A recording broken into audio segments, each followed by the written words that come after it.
did it to the other group, but it's actually 260. All right. She's here, we'll just ask her to. I know this. I don't know if she is. I've never met her. Don't even have time to get it. Yeah, we know her. She's on it. You what? She said she's not. Has all the committee members on it. There's one in the clerk's office. No wonder why I usually bring that up. Well, Carmel, it's me and It's not. John. Let me see. No, I know, but I have to see the other one I'm on. Health Rec. I always want to call it Parks and Rec. Sorry. Oh, it came here too. Let's see what.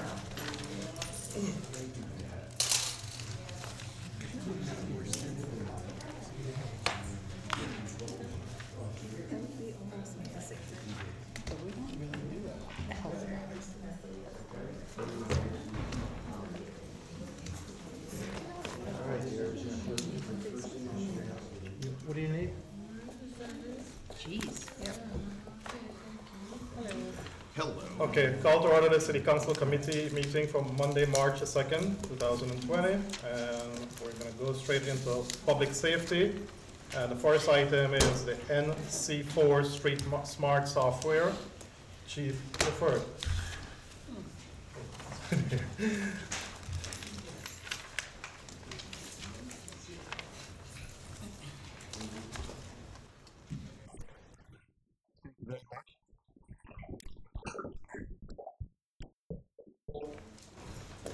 We are looking to take, to enter into a contract for 3 years with a company, with a product by the name of Street Smart. And it's from a company that goes by the name NC4. What this program is a real-time crime fighting solution that delivers results by providing real-time data to police officers as they're working. It's officer-driven, so it will allow officers to, while in the vehicles, both from a mobile data terminal, or from their Android or iOS device, so either on a smartphone or a tablet, they will be able to look up real-time data feeds, maps that use GIS mapping, discussion boards, bulletins, and case management tools.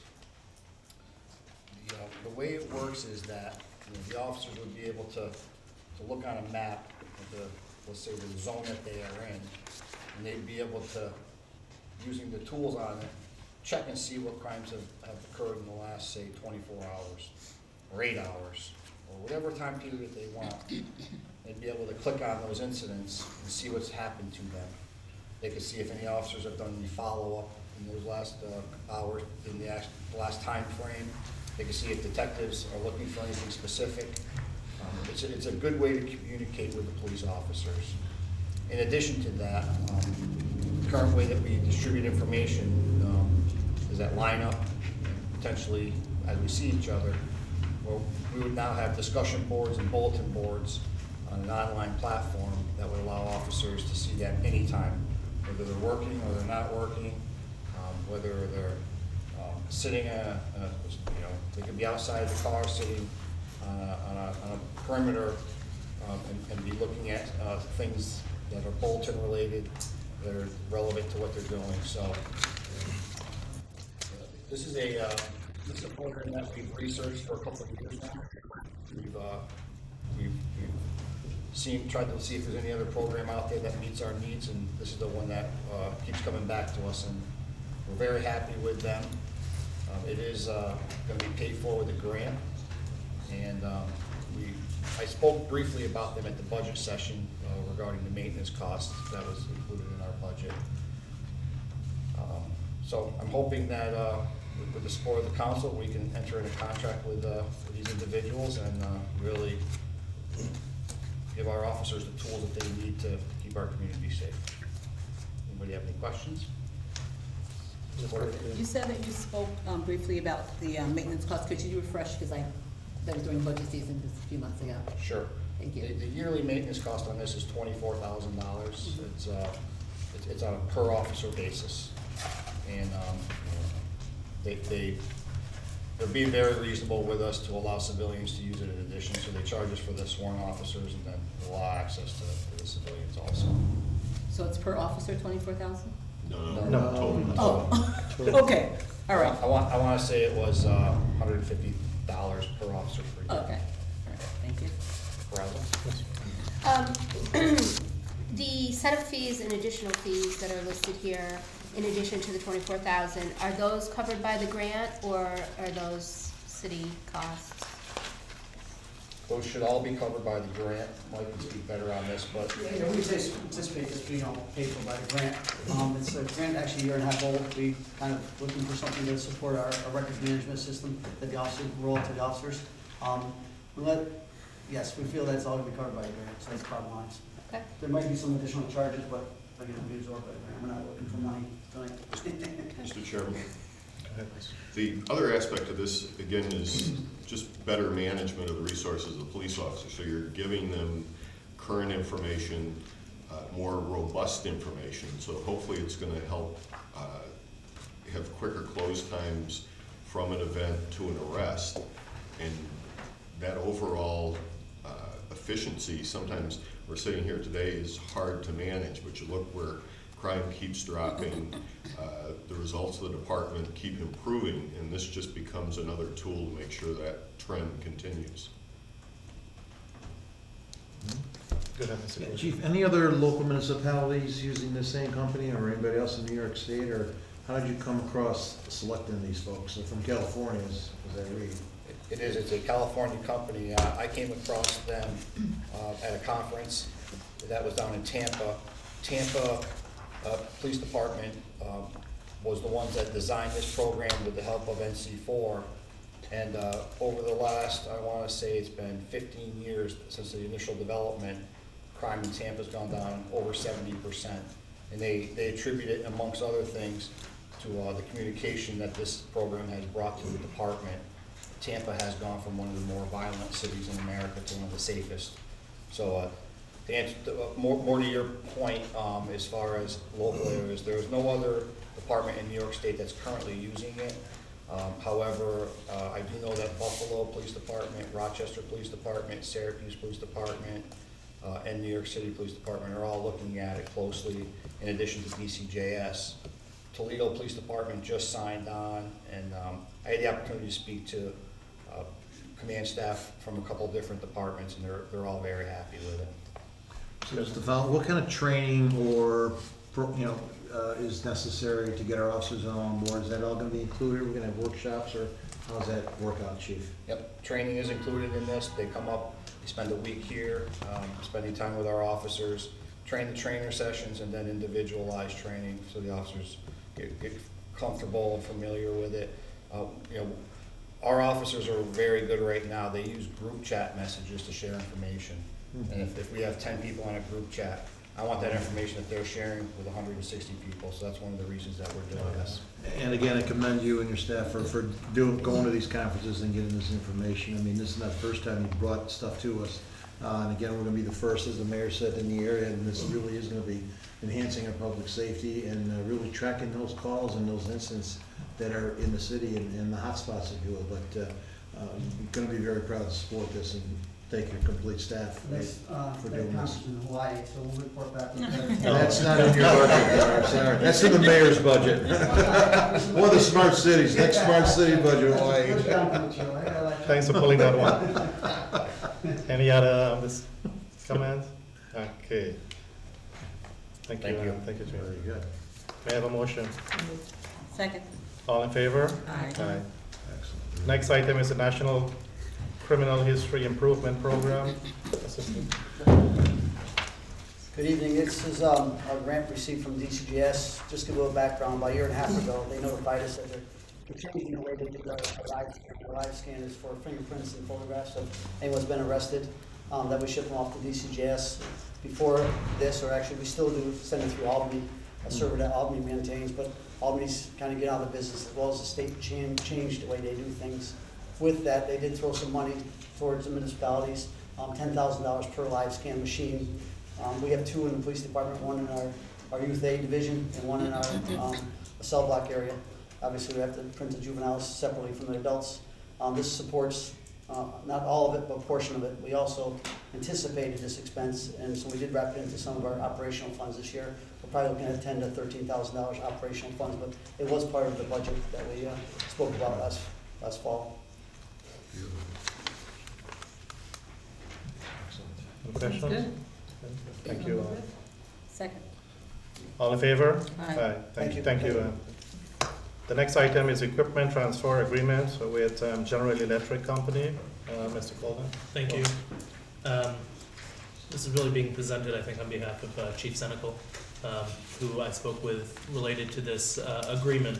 In the past, General Electric Company has paid the city to provide fire department services to the Schenectady plant campus. Currently, the city and GE are seeking to continue the provision of services for a period from May 2020 to May 2024. According to Chief Senecal, the annual value of these services is approximately $55,000 per year, for a total aggregate value of $220,000 over the course of that 4-year period. In lieu of paying monies to the city for these services, GE is seeking to transfer title of a 2014 HME 1871-SFO custom fire apparatus, in other words, a fire truck, with other firefighting equipment to the city. According to the fire department, the city has conducted an initial inquiry and investigation into the fire truck and equipment, and reasonably believes that the value of the fire truck and equipment meet the value or exceed the value of the services for which the city will provide fire department services.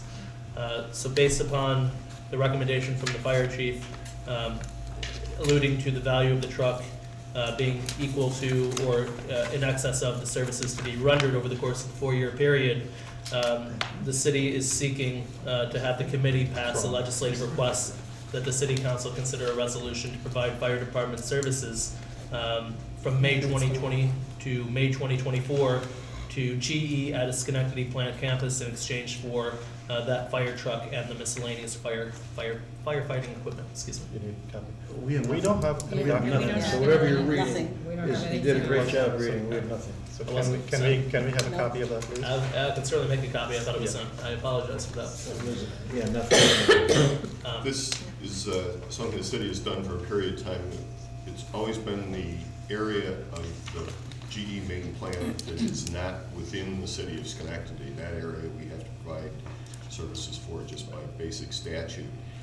They have wanted frontline paid firefighters to be able to respond, so that we've negotiated the dollar amount for that coverage for the portion of the plant that's in the town of Rotterdam.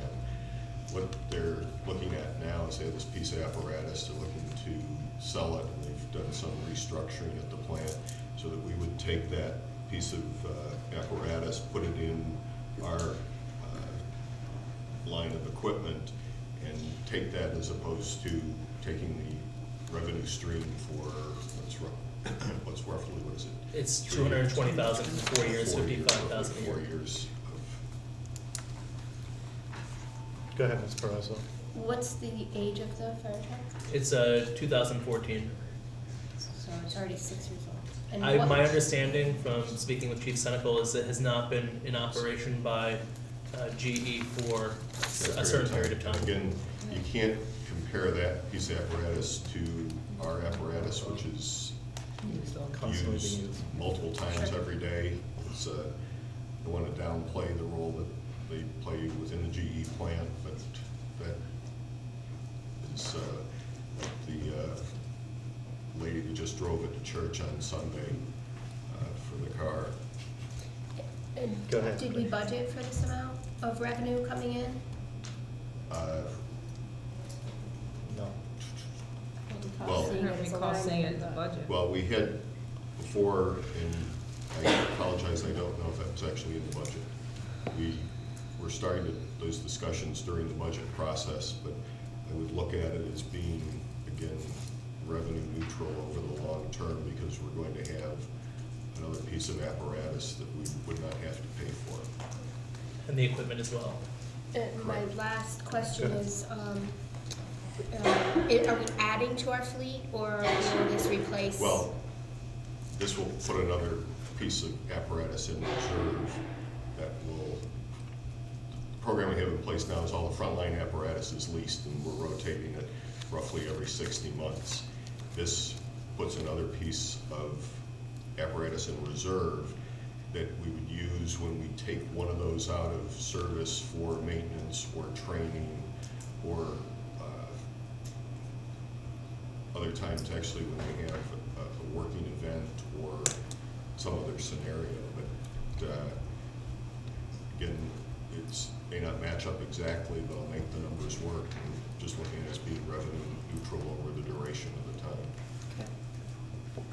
Ms. Porterfield? What are they currently doing for fire services if we're not supplying that because they're outside of the city of Schenectady? No, we supply. We supply. Right. We're the primary response for both fire and emergency medical within the entire GE campus. In the past, we've paid, or they've paid us rather $45,000 a year for services. Chief Senecal estimated that that cost has increased, which is where he got that $55,000 from. So we're comfortable that it's going to cover the costs? Yes. The chief is, I should say now. Yes. Okay. Mr. Kojo? So where would this unit be housed, Gary, or whoever, or Andrew? Where would we store that, put it? We'd probably put it in Woodlawn at your request. You can do that, right? It's- Build us another firehouse. I anticipate that it would be, the main place would be Station 1, even though it could be rotated through the other stations, again, based on other pieces of apparatus being taken out of service. So, and again, the final question, and to Ms. Prouse's point, so the chief is saying we'd rather take this piece of equipment rather than the revenue, Yes. which I don't understand. 2014 truck, I don't know. If I may, Go ahead. I spoke to the chief about this, obviously, in drafting the information, and there was a preliminary agreement that he had provided, just so I can get some basis here. He indicated that the value of the truck exceeds what we would be receiving in monies over the course of the 4 years. So if he's estimating that the fire services we provide is $220,000 over 4 years, he indicated that the value of the truck actually exceeds that. And plus the equipment that they're including in there, my recollection is he told me that he valued that at close to $60,000. Go ahead. So, Mr. Chairman, in light of us not receiving any information or what you have given us, I'd really like to make a recommendation that we table this for 2 weeks and actually have the chief come here in 2 weeks to really further explain this to all of us. I just think there's so much information missing, especially on a 2014 unit, and losing the revenue, anticipated revenue, is really what has me. And I don't even know if that revenue, as Ms. Prowse said, is in our budget. Is that something we were counting on? I don't know. That's just my personal 2 cents. on it. Yes, was it? Yes, it was included in our budget this It year. was It was included. So we're anticipating, we didn't know about this deal, so. 50,000. At 50,000, yes. But like Andrew was saying, talking with It's a the lot of chief, money. the value of the equipment alone is at 60,000, so. Just my thought. What other member thinking? Well, I'd like to see the information. See the information, okay. So we'll hold this for 2 Do we weeks have and. a summary that we can give them now? I have this right here. Alex, We can so go- they Well, can- that's concerned. Alex, can you make copies of Make that? copies. Yeah. Let's hope for I mean, it's up to your committee, so, but again, I would like to see it tabled and have the chief present here to give us the field of questions we may have. Ms. Porterfield, I'm comfortable with you that. comfortable? Yes. Sure. Okay. Sure. Sure, all right. So we'll hold this for 2 weeks and I'll bring it back to committee for the discussion. Any other business for public safety? Motion to adjourn. Second. All in favor? Aye. Thank you. So, city development and planning, Kristen, you're the first one up with. Can we hold that for executive session? There's some components that are still subject to negotiation, and just want to get the council's input on what the position of the city would be. Okay, so we'll move item number 1 to executive session, and can we discuss the cooperative agreement between Sarah, the land bank, and the city? We can? Okay. Yes. All right. Kristen, you're up now. Good evening, everyone. So, as you know, the city of Schenectady and the land bank have historically cooperated together to meet the mutual goals in the reduction of blight and vacancy in the city.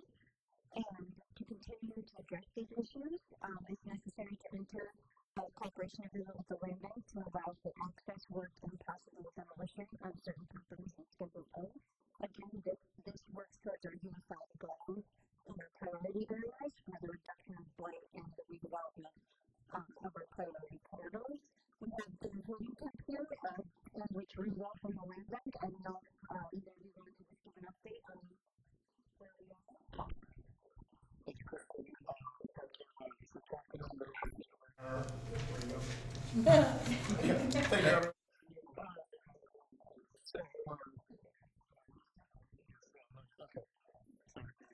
So, I just wanted to say thank you for the information that's going. As you know, the land bank has been very successful in the community.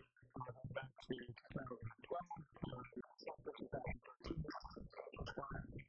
performing increase in the county of Schenectady and city of Schenectady. And in that time, over 200 properties have been removed. Very much more than the community, very much more in my neighborhoods. We've rehabbed almost 60, I think, properties. And this is a request to people coming up, and we appreciate your consideration there. But more importantly, we have a agreement that has created some success and some cohesion and collaboration so that we can gain access to city and city-owned properties, usability, marketability, whether or not they need to come down on that to step in fairly quickly, assess the situation, make a recommendation, whether it's a demo or rehab, partnering with Habitat or a number of other agencies, and continue our momentum within the community. So, any questions? I brought David. David Johnson. Any questions? I'd be happy to answer. Oh, Ms. Porter, sorry. That's okay. So I noticed there's a number of addresses on Crane Street. Will the Craig Main connection have any impact at all? Is it going to be a part of that, or? Yeah, I mean, I think it's all kind of based on our unified goals. So there's a lot of properties on Crane Street that the land bank and the city is looking into redeveloping as part of that project. So like the Crane Main intersection, you know, some of the vacant lots there, we're working with the land bank to identify resources and potential projects in that area. So it definitely relates to that. Thank you. We took a corridor focus, if you remember, right, when we first came in here and said this is a tool that we want to use. We want to use it as expeditiously as possible. Crane Street is one of the corridors that we felt needed that focus and effort. Any other questions? So it's just authorizing the mayor to enter a cooperation agreement with the land bank. Almost. Second. All in favor? Aye. Thank you, Chris. Thank you. Okay, next item on the agenda is the issuance of a revocable permit to State Farm. This is me. Are you doing that, Mr. Coleman? Yep. I don't see Mr. Wallman here. Yep, this came from me. Okay. It's obviously coming from the engineering department, seeking the issuance of revocable permit number 651 to State Farm for a sign that will overhang the city's right-of-way at 525 Union Street. There is included in here the location, a map showing the location of the site. So it's over by the corner of Barrett and Union. There's in addition a depiction of what that sign will look like, and also a copy of the certificate of liability insurance that the city requires. I also received an email this afternoon stating that the signage was submitted for this property was submitted to the Historic District Commission last Thursday, and the Historic District Commission approved that signage. Questions? So we have Ms. Porterfield? So we have pictured two signs, and they're just, did they need any approval for this one that's going on the side of the building, or just the one that's overhanging? Just the one over Okay. against the sidewalk using the city's right of way. Okay, Yep. thank you. I'll make the motion. Second. All in favor? Aye. Okay, Thank you. thank you. Next item on the agenda is the review of the Riviera Avenue rezoning seeker, public hearing held on 2/10. It's just a review, Karen. Yeah. This is actually just a revival of an item that was on the agenda back in January for the rezoning of multiple properties located on the Paper Street Riviera Avenue. The seeker period has run as of today from when the matter was put before the commission. So this is just to confirm that there were no public comments received or concerns regarding it, other than a question of where Riviera Avenue as a paper street is located. We've seen no environmental issues whatsoever, so we wish to put the matter back before the council for final approval and rezoning. Any questions? I'll move it. Second. All in favor? Aye. Okay. I believe all the rest of the items need to go into executive session. Motion to recess. Second. All in favor? Aye. Okay, we're in recess. Thank you. Public service and utilities, three items up here. The first, to authorize the mayor or his designee to enter into an agreement with National Grid to accept $50,000 in reversible funding for their electric vehicle supply equipment program. And Mr. Fuccio was here, I believe I saw him back in the John, you've got a couple of them here, my friend. Mr. Chairman, really the two items, one and Sir. two are interrelated, so the Same. questions, Do them both, right? I have a couple of, I know one of the questions was locations, and a few if you could share. Okay. All right. Thank you. You don't need one, you know exactly where you're- Excuse me. Thank you. So this is for 10 charging units to be installed on Liberty Street between Clinton and Lafayette. Thanks. Very good. Heather's here too, if you need any direct questions on the application. Thank you, Heather. So, two different grants, one's from NYSERDA, and one is from National Grid, one's for the installation. Can we have you over here, please? Am I not loud enough? No. Well, no, it's for Oh, that's the TV, so TV. they don't. One is for the installation of the units, and the other one is for the purchase of the units.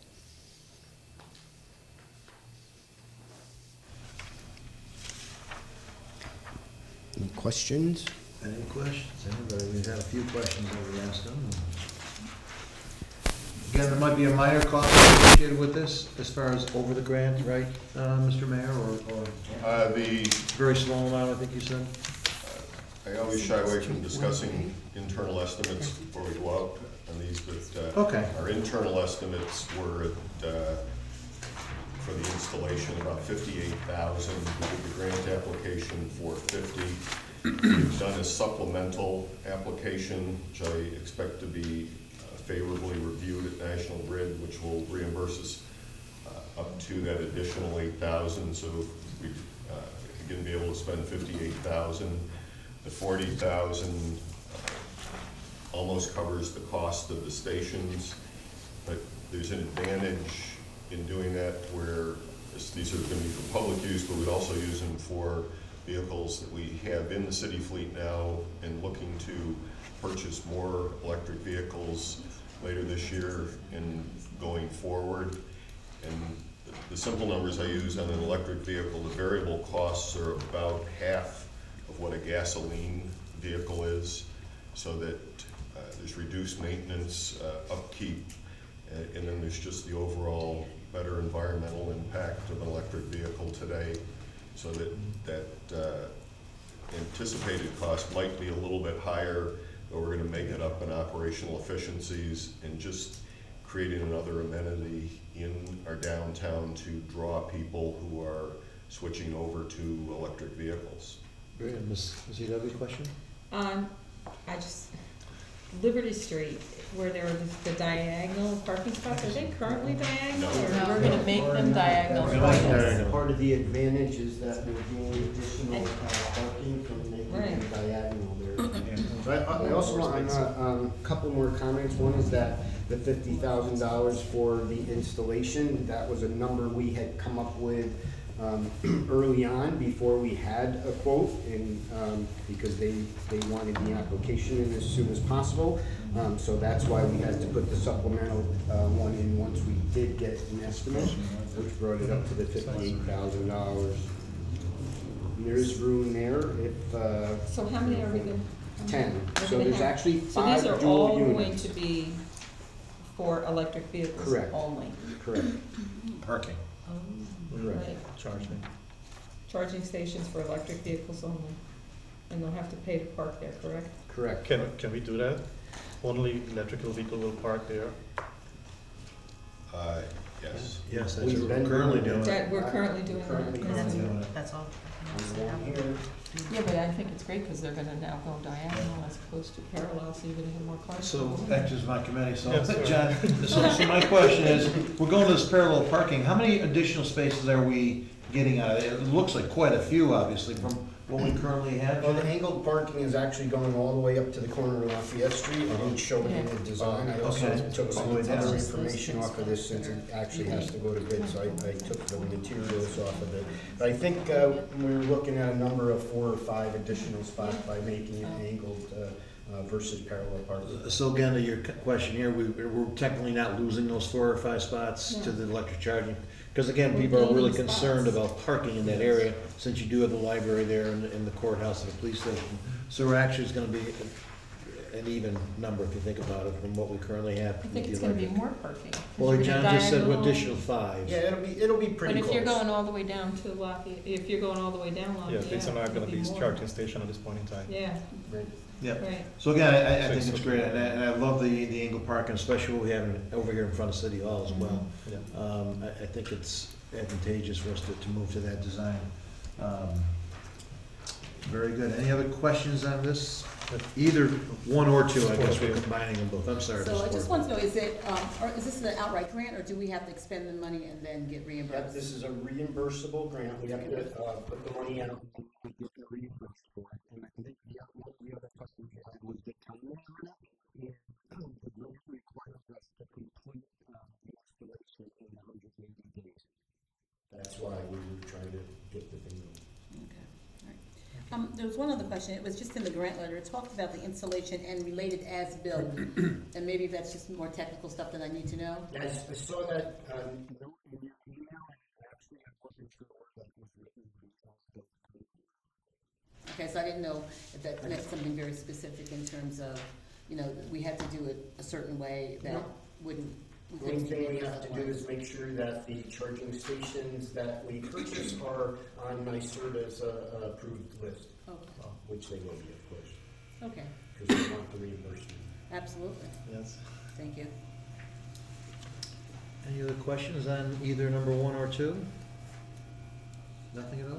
No, I did have one more, and I'm, so, yeah. Okay. I was just wondering how this project worked with, and maybe this was answered in maybe the mayor's email, how it worked with this as part of the smart cities, or is that?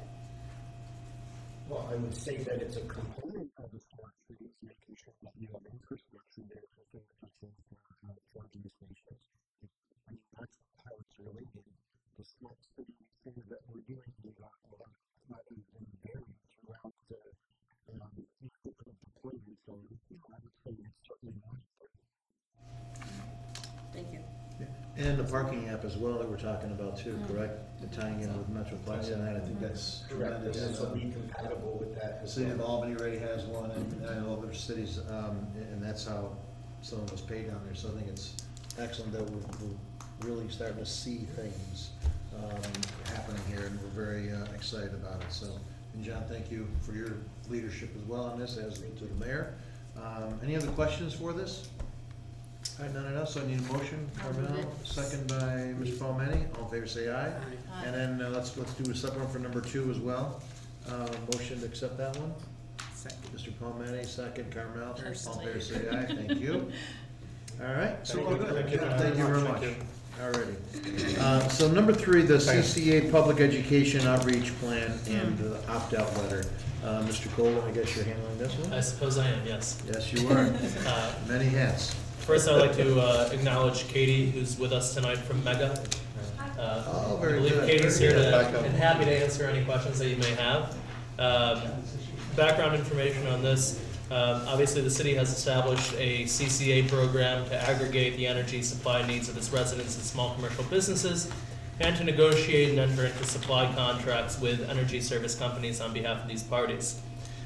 Pursuant to that program and that agreement, the city is required to adopt a community-specific plan for public engagement and outreach, including education, on the program itself, and also to have a draft opt-out letter informing the public of their right to opt out of the CCA program. So what you have before you tonight is the education and outreach plan, as well as a draft opt-out letter for the committee's consideration. Okay, so, and I know these public hearings that were required, I knew they were out there. But again, after reviewing this, I thought we were gonna have more public hearings, because we're really missing a majority of our neighborhoods. For one, Bellevue's not in here, the 12309, Eastern Avenue Association's not in there, Woodlawn's not in there. These are 3, you got the Stockade, you got Mount Pleasant in there. But I think those are very, very important neighborhoods. Again, tying in with the neighbor associations to meet with them. I think that's big. And then we also have our senior center as well that meets on Tuesdays and Thursdays, and we're averaging close to 85, 90 seniors. The large majority are city residents. Niskayuna as well. And I think Niskayuna's in on the same thing, aren't they? So we kind of you'd be seeing them as well, but I think that's another population that I think we need to hit. My other question with the sample letter, to me, the font's too small, first of all. I'm being very honest. The font is too small, and I don't know how you could make it bigger, because you don't need 4 or 5 pages on this thing. But I think there's really some change I'd like to see, and I don't know if we want to discuss that this evening. Maybe I can email them to somebody. But where I think we have to really bold the word opt out. People are not going to really read this and really not going to understand it, I don't think, without some italicizing or bolding some of the words. I think this is excellent. I'm really excited about this happening with the city and the partnership with Mega and all the other municipalities that are involved. Question to you as well. Have other municipalities sent out this sample letter yet? Have they done this by any chance? If you want to come up and... No, that's fine. Yes, please. Yeah, If please, you don't mind, please. thank you.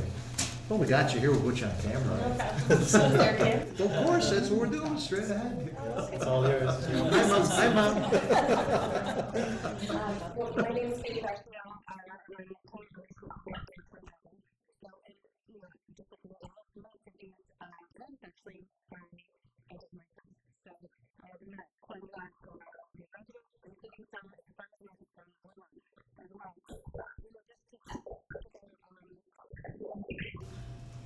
The neighborhood association groups. The first presentation I made was to Schenectady United Neighborhoods to speak to the neighborhood association presidents and give them a full briefing so they could bring them back that information back to their own members, and also to give them kind of the materials so they could disseminate that to their listservs. We know a lot of people don't show up to meetings and evenings, and especially sometimes in the winter. So we wanted to make sure we were using those email networks.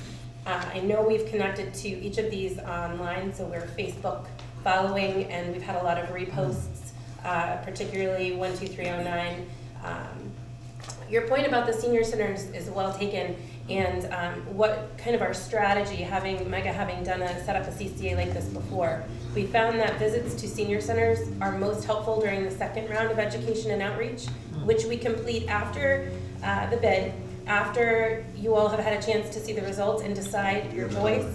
Then we have the numbers, and that's when people really show up to meetings, because we have a price we can talk to them about and a term.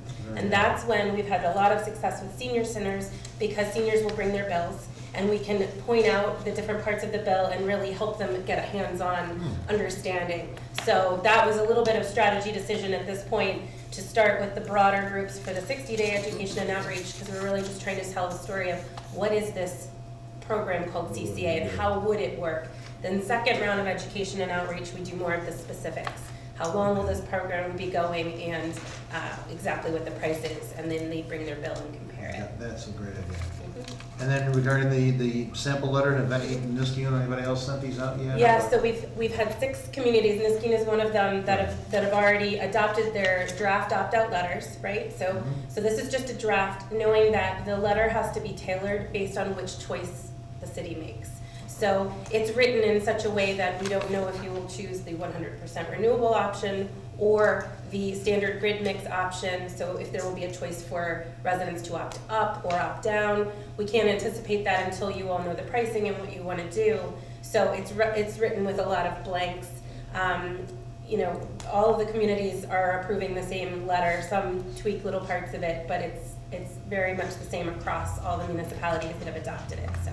Okay, so can we get copies of a couple of the other municipalities, just to see what they've done? Sure, I can forward. If you don't mind, just forward it to Samantha here or John. I mean, and it's really, we give them the letter, they put it on their letterhead, and that's basically it. So it's the same language that you have, and the reason why is because when we do a filing to Department of Public Service with a copy of your local law, with the education and outreach plan, detailing what we've done, DPS wants to see that you're ready to send something. So they know it's not final, they know that there will be edited based on the choice that's made and the specific terms and conditions and the ESCO that's chosen. I mean, that number doesn't get filled in until we know who we're working with.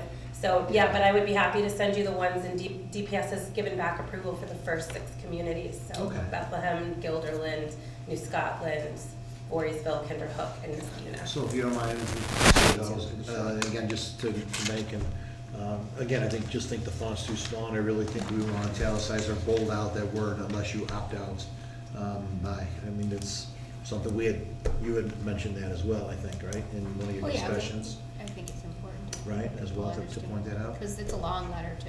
Yeah, it's very long, yes. And for all the efforts we make for education and outreach, we realize that for some residents, this will be the first they're hearing. So in the letter, as an examiner, comes an FAQ document to give them a little more background. You know, so if they had come to a meeting and picked up one of those, they would have it. So they make sure that they get that in the letter as well. You wouldn't consider a trifold by any chance, would you? Something, I mean, just something easier that you can read through? Something easier, yeah. I don't know, I mean, just something to that effect. We can talk about it, yeah. Okay, so anyway, do we need this approved tonight? Is that what you're saying, or what do we need here, folks? Yes. That's what we're seeking tonight, yes. As a sample here, right? But we can make change, a little tweak in here and what there. you're approving is the general format and the outline. You're still gonna have to get the actual results in. Understood. The numbers could come in too high and you reject the whole thing. Right. Or you're gonna pick the options and say we're gonna go with A, B, or C. There. And so there's a number of variables that are still at play here, but this is moving down what I'll call the general outline and parameters that we're going to follow. All right, so again, with some little tweaks here and there, we can kind of just keep the format as you've got it, obviously, but again, make, bolder, italicize some wording. Nothing major, so. Any other questions on this? Because I guess we do gotta move this in. That's kind of what we're looking to do this. Thank you. I'll move it. Anything else, John? All right, all in favor, say aye. Aye. All right, thank you, and we'll get your information before you leave, or some kind of a contact or somebody. Alex. Okay, Alex, yeah, you don't have to stay, because we'll be here all night. Oh, So, you don't want to do that. Motion to adjourn. Motion adjourned, Mr. Paul Manny, second by Ms. Patrick, all in favor, say aye. Thank you, we're closed, thank you. Okay, so next is Health and Recreation, and so I'd like to open that meeting. The first item on the agenda is having a resolution to recognize Certified Nurses Day. Yes, I put it up. I see that. Nice job. Yeah, so I just thought that it's important to recognize the work that these people do in our community. I move it. I'll second it. All those in favor? Aye.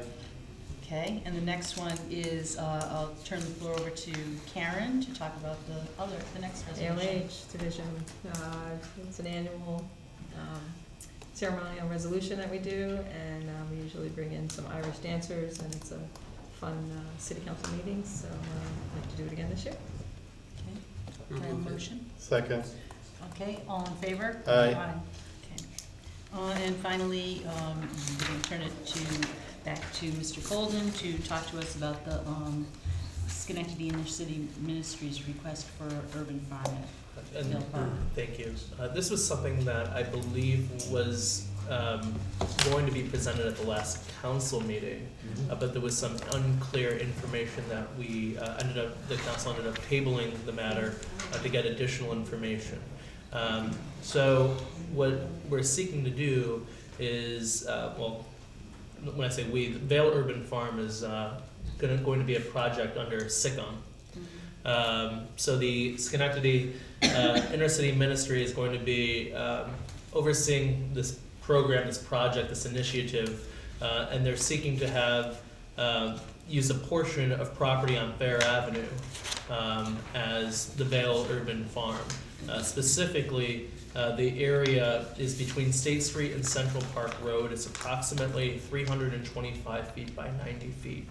I believe that I had thought that Joanne Rafalik, who's the new executive director of SICM, was going to be here this evening. I don't see her to speak to the project, but it has been approved by their board. That was one of the reasons why we weren't going to move forward at the time, is she had requested that we wait to see if they approve it, and they have. So now they're seeking to have the city grant use of this portion of property on Fair Avenue for the purpose of the Vale Urban Farm. Any questions? Yeah, and again, just for clarification, that's where the Evolution Wisdom program was set up on Fair Avenue. They've been there many years, and they did a great job, and so that area is vacant. So it'd be great to see the folks take it over and really continue the great work that they've done at the cemetery now, and now they're gonna move it into here, so it'll be quite exciting, so. Very, very good. Sorry if I may. So we're not seeking a license agreement or anything like that. We're seeking an actual lease of the property for them to use for that purpose, with obviously terms to be set by the Corporation Counsel's office. Okay.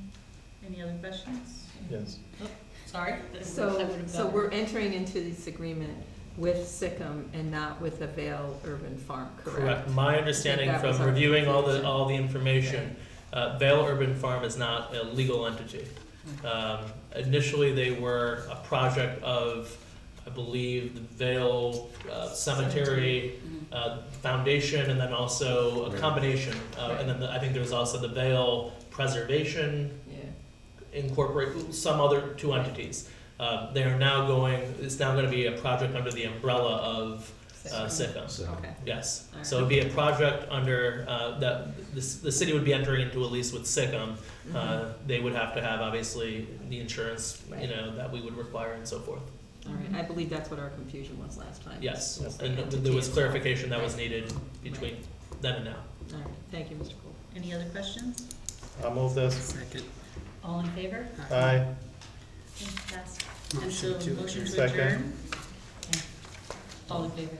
Aye.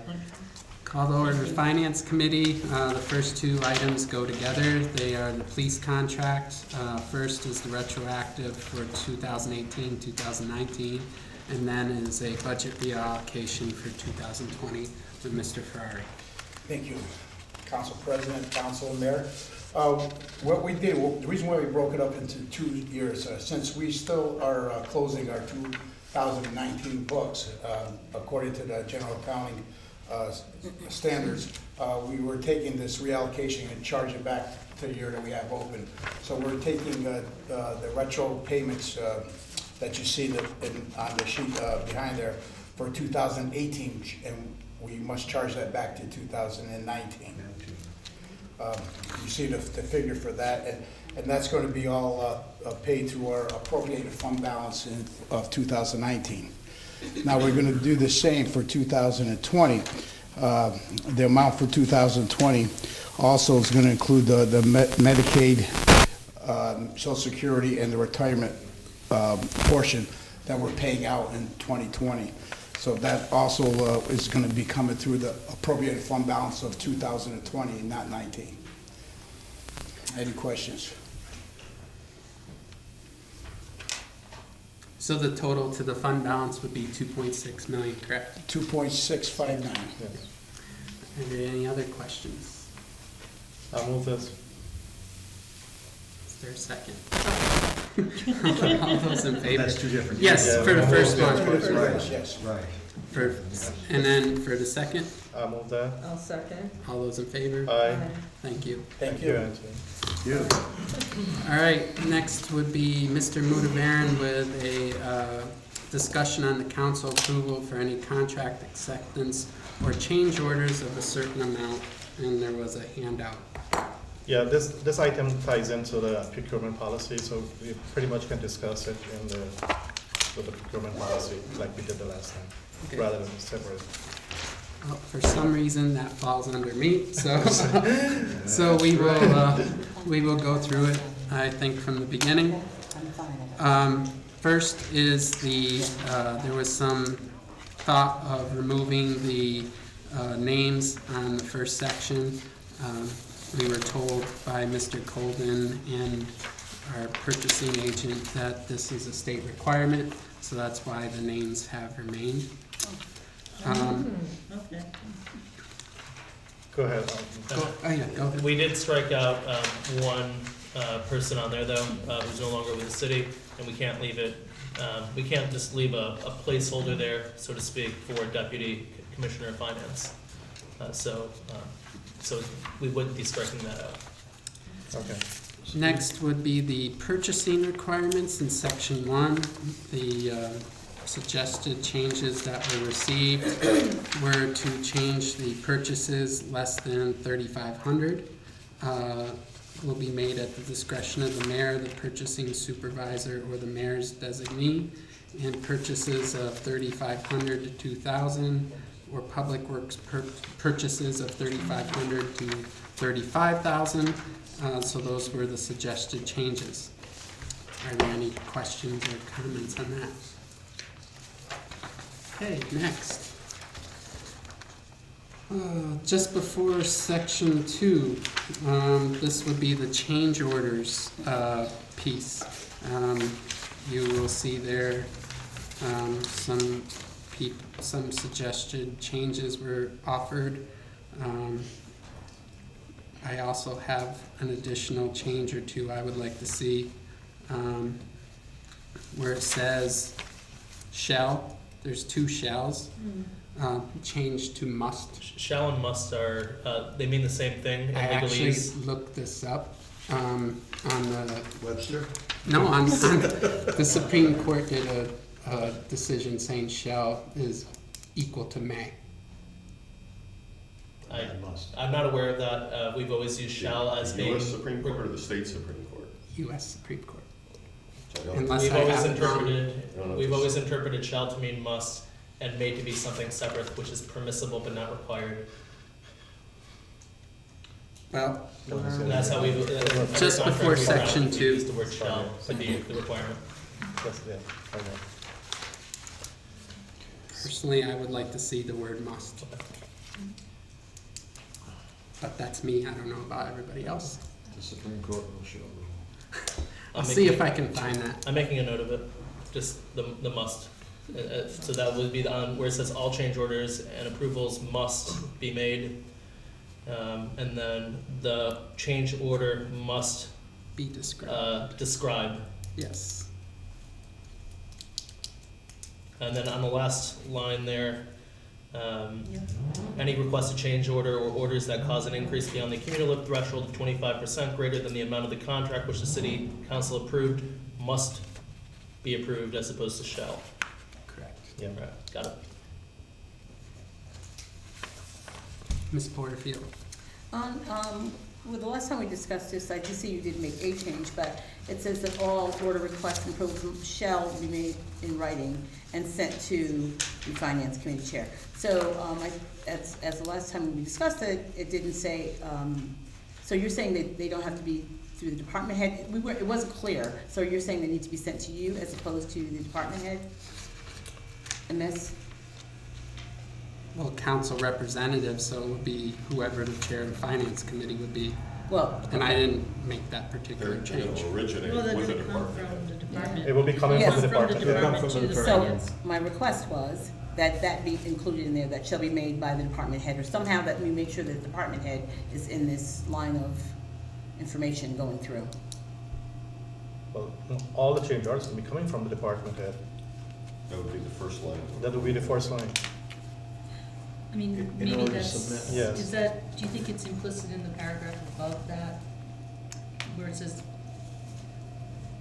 the supervisor of purchasing works Purchasing. with the responsible department On in the developing bid department. specifications. I personally would like to see it like being very specific. Okay. Ms. Barraza? I would also like the change order request to be sent to the council, not just the chair of the finance committee. I don't care one way or the other. Would it suffice if it goes to the city clerk, as the Let's do executive that. secretary of the council? Yeah, instead of And every. that's fine too. I just think they should be distributed to the council as a whole. For the sake of revising this, strike out chair of the finance committee and insert city clerk. City clerk, sent to the city clerk. Yes, sir. Thank you. Any other changes? Just All right. sorry, just for, again, for clarification, if I may. For clarification, all change order requests, because the request wouldn't come from the department head, it would come from who's ever, presumably a contractor who's seeking a change. Mhm. But the approvals shall be made in writing. And- Are we changing that language to explicitly state who is approving it? Or that it's coming to the city clerk from, The other part though, who's actually making the approval? Yeah, that's Department where, head. so the department head, right? So you're saying that these are all gonna be done by the department head anyway, so, Yes. Yeah. okay, as long as we're sure that that's what's going to happen. Next, 99. the professional services at the first finance standing committee meeting of the month or as soon as reasonable thereafter. The mayor or the mayor's appointed designee shall provide the committee with a list of professional service contracts into which the city entered in the preceding month.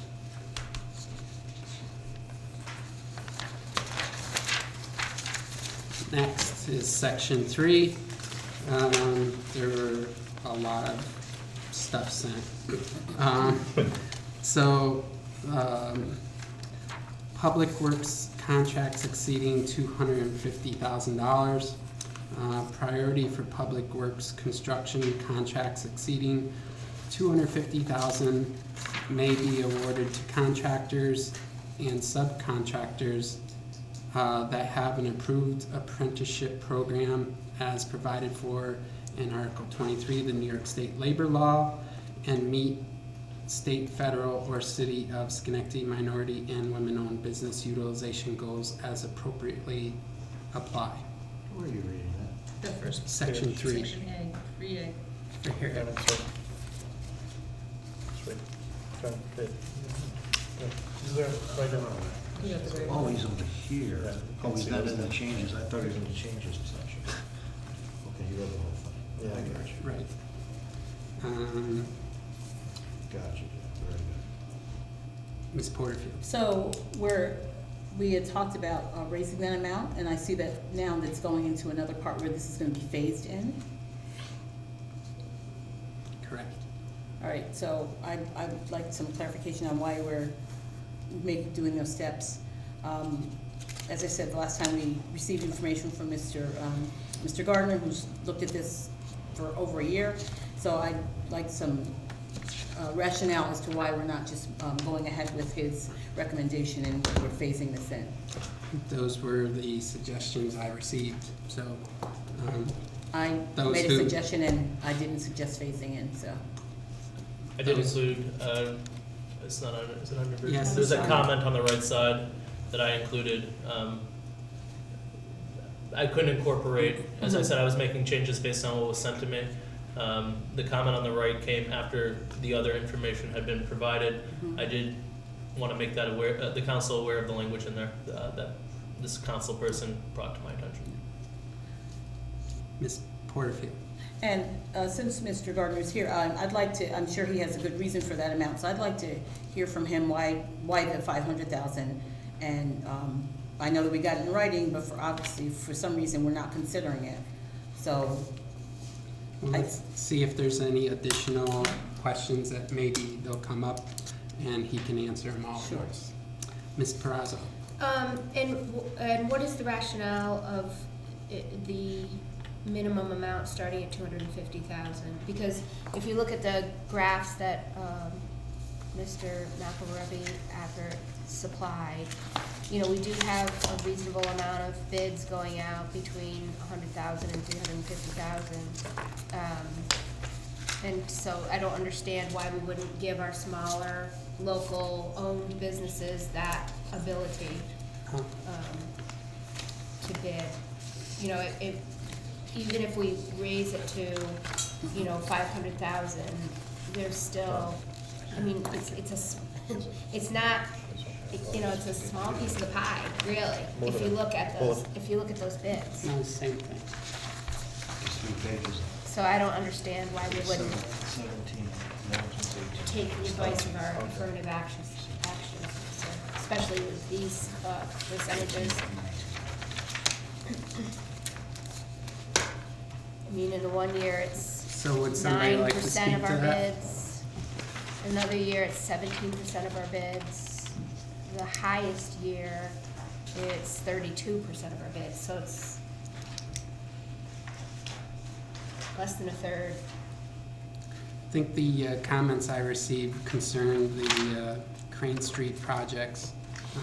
That's what I was told, that there's difficulty getting some firms to do those. Ms. Lewski-Vazunas. So, part of the challenge is ensuring that we have the appropriate certification and qualified individuals, and ensuring that we don't go too fast, too far, making sure that, you know, Mr. Gardner has the ability to train enough individuals so that we have enough individuals that are going to be able to bid on these projects. So if we keep it and phase it in, I think it's a much better way to do it, so that we're not gonna be in a situation where we're gonna have one bid and not enough people, you know, we're gonna have a bid and only one person bidding, and we don't have enough people certified to actually qualify to do the bid.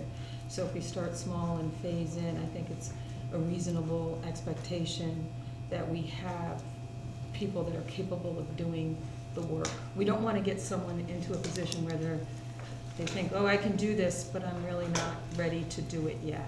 They don't have the qualifications or the experiences. I just would rather us go slow and not be in danger of getting someone in over their head and not being able to complete the work.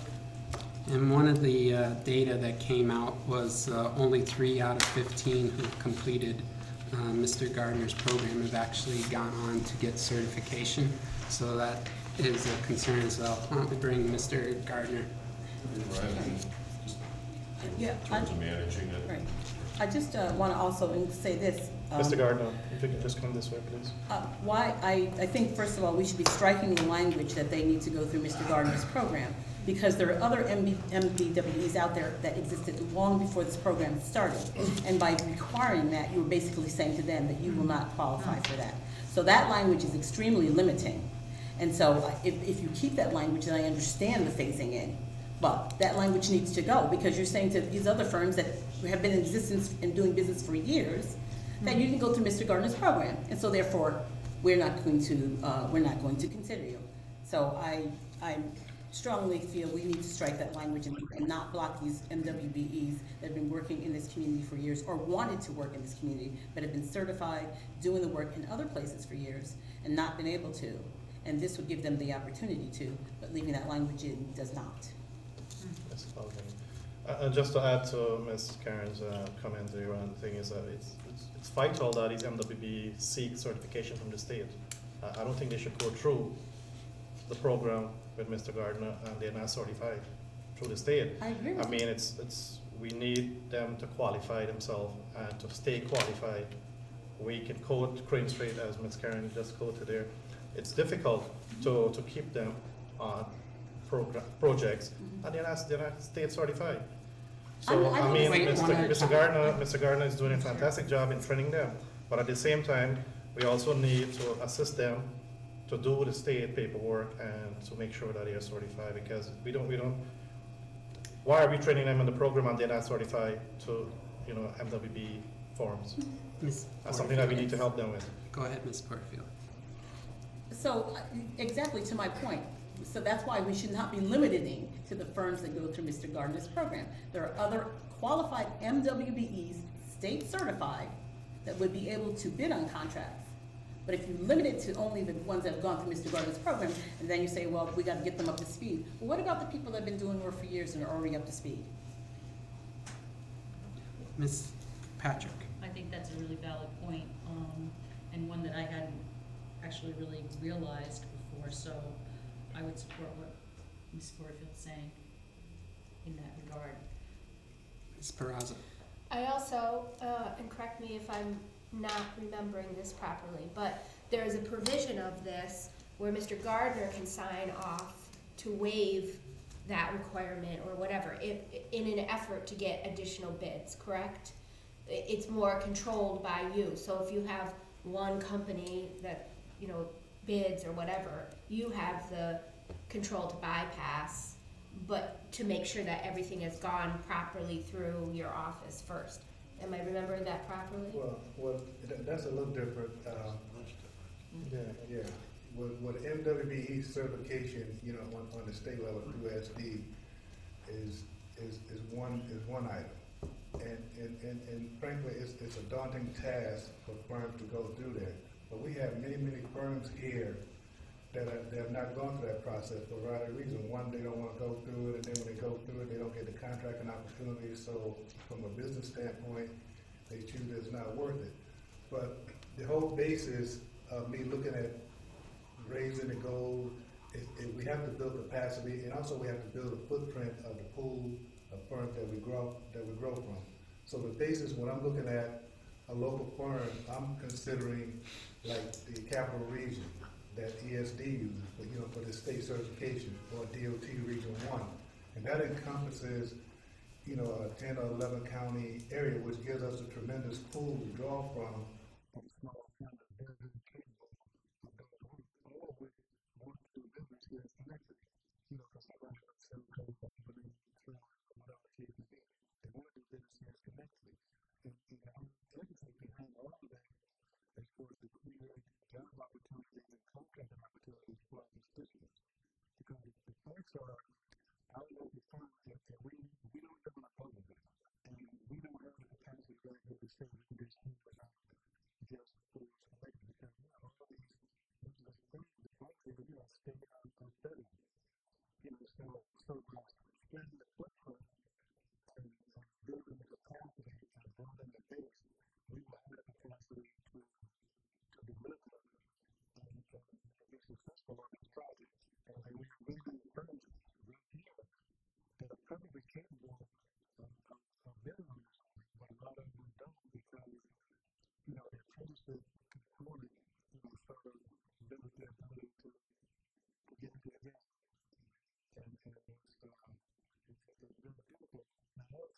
Now, if that was a scenario where you say, okay, you can go ahead and get an apprenticeship program, go over to, actually be get a apprenticeship program, then this argument would be fair with the union and get all the firms, unless you have unions, you do not have that option.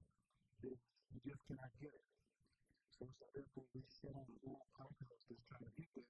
And the fact is, the folks that have all of the firms is very small firms. The biggest firms that we have these big contractors are not typically hiring. Ms. Patrick. I think though there's two issues, right? I mean, the firms would still have to be state certified Yeah. as an MWBE. It's two separate. That's two separate issues. Two separate issues. Between the Yeah. apprenticeship and the fact that a firm must have the MWBE. Yeah. And Yeah, that would be, absolutely. those could be firms that did not go through your program. And we are working diligently to get everybody to that, to that level. So our focus is to Right. get to that level because for obvious reasons, once you become state certified, which a lot of firms don't realize, you got tremendous resources that becomes available to you. Now all of a sudden you got access to capital. That you typically you do not have. You got access to, bonding support and things like that. So those are all the reasons why we have to do it. But it is a process to get firms, to that level. It takes time and investment, and the way we do that by, creating synergy, creating, partnerships and joint ventures and things like that to work on these local projects. Because again, these are the folks that are, doing the hiring. And if our mission is about how do we change this question and make this an economically balanced playing field, is how do we create opportunity for somebody to, to get a job and, somebody to work for and things along those lines. Ms. Peraza. I would like to see the minimum lowered down to 0 and reinstate that $500,000 because Mr. Gardner has a strong rationale and that's what we hired him for, and he is the professional in this situation, certainly not all of us. And I would like us to show him support in his original proposed plan, because I think it's a very well thought out, very well supported proposal that he put forward. Would there be support for that? I support that. Mr. Mudavarian? No, I think we should just, it's a step in the right direction. We should take it, move very carefully and look at this. We can already revisit this in the near future. Give Mr. Gardner an opportunity to look at this and maybe possible come back to us with any suggestion if things change. Mr. Kosher? So, Mr. Gardner, so how many folks are MWB certified in our local area? And how many have gone through your program that have gotten that approval? And how many are still in the wings taking the program? Okay, we have, over the past 2 years, so we've helped, I think we're on the verge of 10 people. So we've gotten 10 companies or 10 10 companies. 10 companies That are certified. So we've gotten, 3 this year that have successfully, been, certified as MWBE firms. So that's 3, this year, in the past, few months, and then like 7 last year. So right now we have 10, and then we have some, that are in the pending status. So, we're working at this, every day because that's really the wave that you gotta go when you wanna bring, somebody into business. Now, you got smaller firms that may not wanna be, certified, and that's fine, because again, it's a daunting process, but in reality, in the age where we are, when you're talking about trying to get financing from a bank or anything, they're looking at that, they're taking this into consideration because it forces you to look at your business, understand your business, being able to identify, what your needs are, your cash flow needs, your resources. And that's my point. So of these 10 companies, how many of these folks have bid on local projects up to $500,000? Do they have that capability to bid on those big projects? Absolutely. These 10? Absolutely. And have they bid on any of our local projects lately that you know of? Some have. And they just haven't received the bids? Exactly. Just haven't received the awards because they were too high or whatever it was? Exactly. Okay.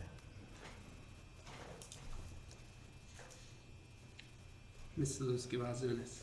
So, sorry, Mr. Gordon.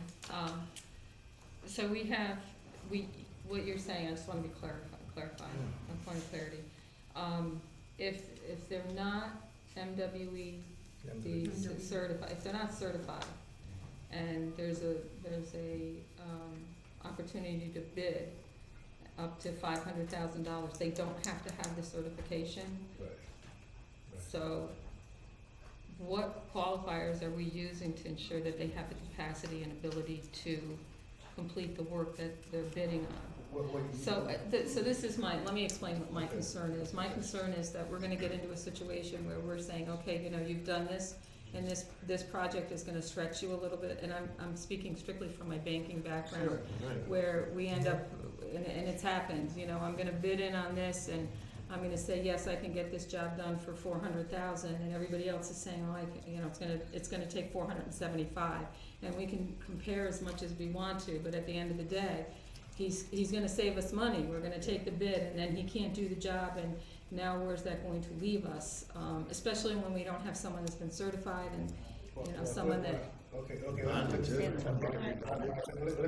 this. So again, you know, those are separate issues. So first of all, when you look at the bid, you gotta be able to, when we open up the bid, we gotta be able to identify and measure the capacity. So you're looking at to see if this firm has a capacity, and there are metrics that we're looking at in terms of do they have the ability to do this type of work. One, do they have the resources? You know, you're not changing anything in terms of the scoring mechanism that you will use to identify who the most competitive or the most responsible bidder is. You're not changing any of that. You know, the point is, if a contractor A do not have an apprenticeship program and there was a job here for $300,000, whether they got $1 million in the bank or not, if you don't have that, you cannot bid on this project. That's the issue, and so you limit the pool. So all we're saying is just raise that pool, but your other criteria, your other metric that you measure, you would go down that line anyway. You don't want anybody to get any type of position if they don't have the resources, the experience, or the capacity. And that's not what this is. This is not saying that because somebody's a small or minority. It's not saying that at all. It's just suggesting that just leveling the playing field to give them an opportunity to compete. So therefore, it becomes a much more competitive environment. We're going around the table, so we'll come back. Ms. Patrick, you had your hand up before. Oh, no, I was, Scratch your head. no. Ms. Porterfield. So, as Mr. Gardner explained it certainly a lot better. So, two things. Again, I think we need to strike that they have to go through Mr. Gardner's program. And again, you know, I hear we have to take them through a process, and I feel like we're saying to certain firms, certain MWE firms, that we have to handhold and make sure that you can get through this process and make sure you're, you know, capable and all of that. So people that go into business and knowing what they need to do. So I don't think that we have to say, let's give you baby steps in order to get where you need to go, because that's what it sounds like. So I don't feel like we need to do that. Mr. Gardner's made it clear that with the apprenticeship program has been what's been a barrier, not the ability to do the work. And then, you know, it was mentioned about qualifiers. So what qualifiers are we using for non-minority firms if we're using qualifiers for minority firms? So, and one thing I want to add, this floor, whether you have a cap or not, it's just a small business. It's nothing to do with minority, women-owned business, or anything else. It's just simply, all small businesses have this challenge. Every day people are coming in complaining about this very issue, and most of them are not minorities. Most of them are not. It's just small businesses that want an opportunity to bid and do business in Schenectady. So so we have to, take the MBE component out of it. This is just, small business. And also, you look at the language that goes out in all of our bids. Just take a look at it. And one of the very first things it says is you must have a cap. And what is the purpose of the cap? To create job opportunities, apprenticeship, or simply people locally, right, our constituents. But the fact is, go back and look over the past 5 years. Look at how many new apprentices have been hired under this scenario. So we create a barrier and we're not creating a job. The small firms are the one that's doing the hiring. The small guy, that's over there doing the plumbing work, that's the one that's hiring. These big companies come in that's in the union, they typically are not the one that's going to get it. So when you go and look at the data, look and see how many local firms, are bringing them into, how many apprentices have we hired in the last 5 years? It's simple, just asking. And how many have they graduated? Because the whole purpose of this apprenticeship piece, you're supposed to be graduating somebody every year. How many are we graduating? And how many are we getting into So, Mr. Gardner, isn't that what your job is supposed to be doing, to go into these job sites? Isn't that built into the contracts, that a certain percentage have to be apprenticeship programs and minority workers on the job, local hires? Exactly. And isn't that something that we are supposed to be, not yourself, but I mean, maybe it probably is yourself, to be doing that? And if they're not in compliance, what happens, Ron? How do we tell that firm you're not compliant? That's exactly why we have this conversation now. We gotta have some teeth in here. Right. One, to have the thing, I mean, get to another topic now, but. Well, it is the topic. You know, why aren't they doing this? Why aren't they hiring our local people? Well, you know, we don't have teeth in the legislation to do that. We don't have nothing in the contract to say, if you don't comply, you know, what's gonna happen to them? What are you gonna do? Not give me the contract, you know, what are you gonna slap me on the wrist? You know, what are you gonna do? There's no consequence. So therefore, you know, that's why we're having, you know, the conversation. That's why we have to deal with this thing, you know, in the legislative piece. So again, there's two separate meetings. Yes, you know. exactly. I think And I will say that it's getting better. You know, we are having conversations with the trade, Right. and we are talking, and we're moving forward. But we're dealing with a history that, you know, that's based with the facts. Yeah, You know, and just like the pavement, I don't know, putting the pavement, but didn't we have the problem with the Joseph Allen project too? Yes. Not hiring our locals, and we had all the folks there, and we held these positions. Yes, and we had to, I mean, fortunately, after, you know, so many conversations. Yes. It changed, not to the degree we would have liked, but that's been an ongoing problem. But that percentage has to be there. That's right, and we're trying to alleviate that, and not just, and as Mr. Gardner said, not just MWBs, but Section 3 workers, which means Right. local folks. Local folks. And- So, and if we don't have the teeth into that legislation, what you're saying, Yeah, to enforce if it. you don't have teeth in there, you know, it's all for nothing. We're just wasting our time. I think that's what we should look at. So that's what we need to look at. And the way you get the teeth in there is, you know, it's like what we're talking about. You know, when the stuff comes in with the bids, you know, just as we have, when we open up the bids and you don't have a cap, you know, that bid is deemed out, we need to do this, you know, so that's. Ms. Perazzo? And the other thing, I just don't understand the rationale of having these exceeding 250,000. It's a very, I mean, if you look, again, look at the charts, between $100,000 and $350,000 is a very small piece of the pie. 8% in 2017, 17% in 2018, and 24% in 2019. 24%. Why would we lessen that even more by saying you have to be between 250,000 and 350,000 to be able to bid? It should be 0 in 500,000 or 0 in whatever, but 0 in I don't 350. understand the rationale of saying you can only bid for projects over 250,000. And we're talking about small business. Makes absolutely no sense to me. So is there any additional comments? Is there support for making it 0 to some number, let's say 250, 350? Do 250 and then maybe 350 the following year. Like you said, phase it in.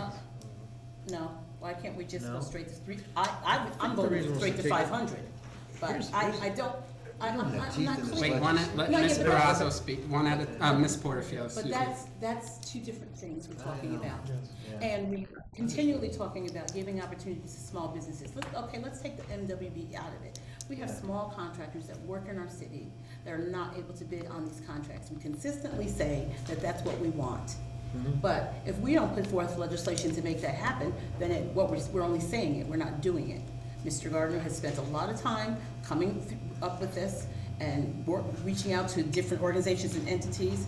Let me also say he's also brought a lot to the table that didn't cost the city a dime in terms of his training program, but with in-kind services. So I'm not really clear on why we are not supporting him in this and following through what he feels makes sense to make sure that people get jobs. He just said that people have been coming into his office on a regular basis saying, hey, I can't get a job. I can't get a contract. So why do we want to lessen it and phase it in and not go with the person who does this every day and has been doing it for years and feels that this is the best direction in which to go? We always say we want to support our department head, our department heads. Certainly is an opportunity to do that. Any comments? I, Ms. Zaluski was in this. so I think, you know, if we went from 0 to 350 for the first year, I'm just concerned opening up too much too quickly. That's my only concern. I understand that you have guidelines that you need to follow, and, you know, we have to be concerned about, you know, our unions also. We don't want to be stepping on unions' toes here. And I understand we want to hire our local constituents, but I would be comfortable up to 350. If we did 350 and then phased it in another 150 for next year. I Could just go to 500 the following year. or 450, whatever the number is. I just want to make sure that, you know, we're not putting too much on the table that can't be accomplished. So if we were to do it in a phased-in manner, I think it would be. 350, 500. Can I ask a question? Could you clarify for me? So what I don't want to do is I don't want us to say, okay, here we go, now we have all these contractors that are coming in, and it's a much bigger pool when you get up to the $500,000 range. If you stay 350 and under, just looking at last year's numbers, I know there's only a few more in there, but going on historical data, if we keep it on the lower end and test the waters, not get it into a situation where, and I trust your qualifiers, but I've seen situations where, you know, the contractors are good today and they have the capacity, and tomorrow you don't have any help. Sure. And then what do you do? So when you're dealing with a union, the union can come in and hire union people. I don't want us to be cut short with not being able to have the contractor that we award the contract to have the capacity to do it. They could have the capacity on the day they put the RFP in, but, you know, 10 days later, they may not have any people. And to complete the job. So, right, I mean, I'm not sure I understand that, how you could decide that about somebody's firm, about somebody's business. I'm not clear on that. I don't want us to put, if we've only given a contractor $150,000, and now we're gonna turn around and say, okay, you're gonna get a $500,000 bid based on you hit X, Y, and Z, the contracting business can turn on a dime. And if you don't have enough support, you know, they may have the support that day, but, you know, 2 weeks later, 3 weeks later, a month later, when the contractor gets awarded, they may not have enough people because people have moved on. And there's not enough capacity for them to get the job done. That's my biggest concern, is that we're gonna suddenly give a contractor that's never had that large a contract, and they're not gonna have the ability to see it through. That is a legitimate concern for me, personally. And I totally agree with you, and I'm saying again, the metrics goes back to weighing and you know, scoring, you know, these bids, you know, so projects gotta be in place, you know, how do we, weigh the ability and all that.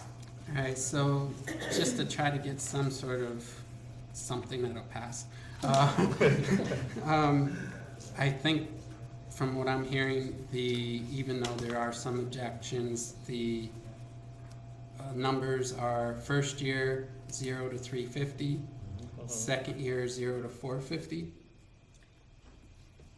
Correct. 500. Was the 500 was what you requested? Yes. So maybe the second Well, year. Ron, can you work with that Arampton number, and will that fit? Yeah, That's gonna work. How do you feel about that? That's fine, you know, so you're saying that, you're saying go to 350 cap for the first year? Yes. Next year we'll go to 500. I'd go And to then 500 the for the second piece of the thing is we need to address the all businesses piece. If we can get some information Yes. on that, You'll have to change to make sure that we make it even playing field here. Yes. So So- we could get, if we Sorry. could get some information on that, Andrew or Mr. Mayor, that would be appreciated, so we can go through and make it equal. And then John, what about the training? Do we want to strike that as well, or how do we word that? Maybe just get rid of the word City of Schenectady, or just affirmative action training? New York State certified, Yeah, right? I think we need to strike the language that says they have to go through Mr. Gardner's program. Right, that's Yeah, just like, get rid of the word City of Schenectady. Would it be beneficial? I don't think you want to program? strike the language, but maybe not make it exclusive. Right. Right, that's Use what my point is. Taking Or- you know, individuals and companies and moving them through a process where we Right. want to have an outcome that they're Qualified able bid. to. Yeah, you should qualify them Right, too. so but some of the firms that he's working with are already MWBs, have Right, not. Right, and I understand that, but I don't want to strike the wording entirely, but not make it just exclusive. Okay. So how about or New York State? So keep that in there, or New York State. State certified, Yes. M, B, or M, Right. or WBE. Mr. Colvin, if you could write that up appropriately and send it out to us. Again, Ron, I want to make sure I for you, capture so it, so just please that provide comments so I don't miss something. Yeah. All right, there's a lot going on, obviously. Just play back the tapes. Yeah. Yeah, so Mr. There's a Gardner is lot okay going with on that. for sure. All right, so. So can you reword that, Jeff, or how do we? I'm not writing Mr. it. Colvin is gonna do it. It's gonna be or New York State. Or New York State. Yes. So, I'm sorry, I was just No, gonna, for go ahead. clarification purposes, I just wanna make sure that I capture it here. Right, that's- So for that A section, year one. 0 to 350. Exceeding 350,000, and then second year exceeding 450,000. And then for the B section, essentially keeping the language generally the same here, but striking out or putting in the option of or New York State certified MBE or New York State certified WBE. Correct. Am I capturing that? Yes, sir. Except, Miss I'd like- Porterfield. Oh, I'm sorry. Yes, I'd like year two to just go straight to the 500. I don't know what we're saving the 50,000 for, but I'd like year two to just go right to 500,000. If we're phasing it in. I support that. It's fine with me. 500. So the cap for first year is 350 and then cap to 500. Okay. All right, you know that? Taking out I'm good. the lower end. Any other questions? No, I think that's all that was asked for. Very good. So can I have a motion to accept? Actually, I'm sorry, can I just ask one more question?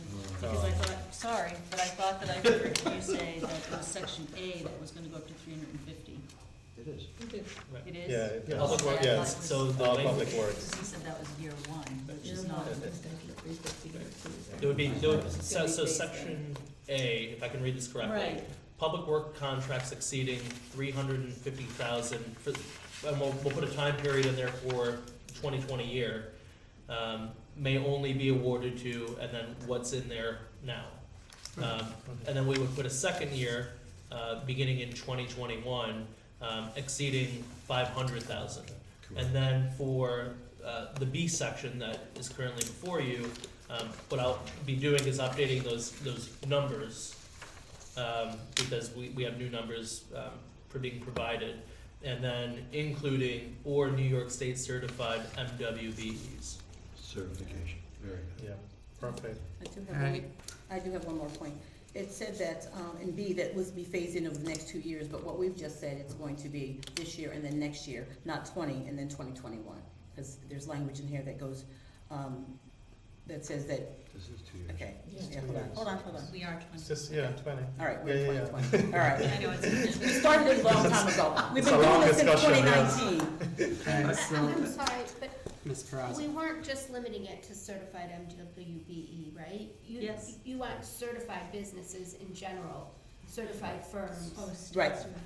But we have 10. right? That's State good. certified. You don't want it to read that they go through your program, or is it, It's either, Is it a the- broad it's either going certification? through the program or already having gotten certification from New York State as an MBE or a WBE. Yes. Correct. Yes. okay, Yeah, that's what we did, yeah. so there's not a certification outside of There's that? not a general certification. Okay, okay.